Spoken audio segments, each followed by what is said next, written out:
আসসালামু আলাইকুম। আশা করি সবাই ভালো আছেন। বৃষ্টির মধ্যে একটু আওয়াজটা অন্যরকম আসতেছে, কারণ আমি মাইক্রোফোন লাগাই নাই। মাইক্রোফোন লাগাইলে এখন পানি ঢুকা নষ্ট হয়ে যাবে, এই জন্য আপাতত লাগাই নাই। এই সুন্দর একটা সেতু হলো পায়রা সেতু।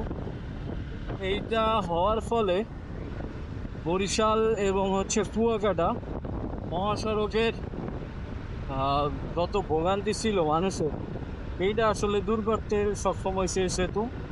কিন্তু আসলে সব যন্ত্রের পিছনে একটা সমস্যা থাকে, মানে ভালো কিছু পিছনে একটা সমস্যা থাকবেই।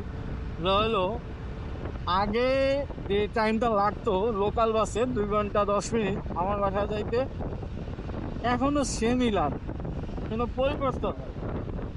কারণ হলো এখানে একটা বিরাট সিন্ডিকেট কাজ করে, সিন্ডিকেটের কারণে আসলে হয় না।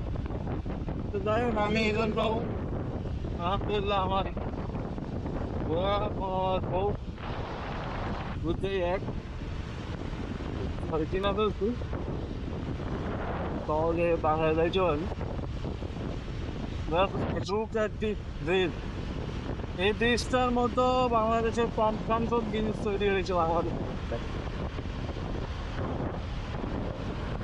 আল্লাহ করতে ঢুকাইছে খুব আমি এখানে দাঁড়াও, আমাদের ভিউটা দেখাই। খুব সুন্দর একটা ভিউ, মাশাআল্লাহ, আলহামদুলিল্লাহ। এর নিচে রয়েছে পায়রা নদী, যেটা পায়রা ব্রিজ।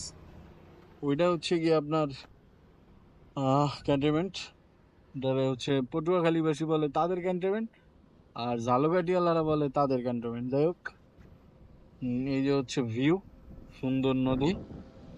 এই জায়গায় এই যে ফেরিগুলো দেখতে পাচ্ছেন, এই ফেরিগুলো আগে যাতায়াত করতো, এখন অবসরে পড়ে গেছে।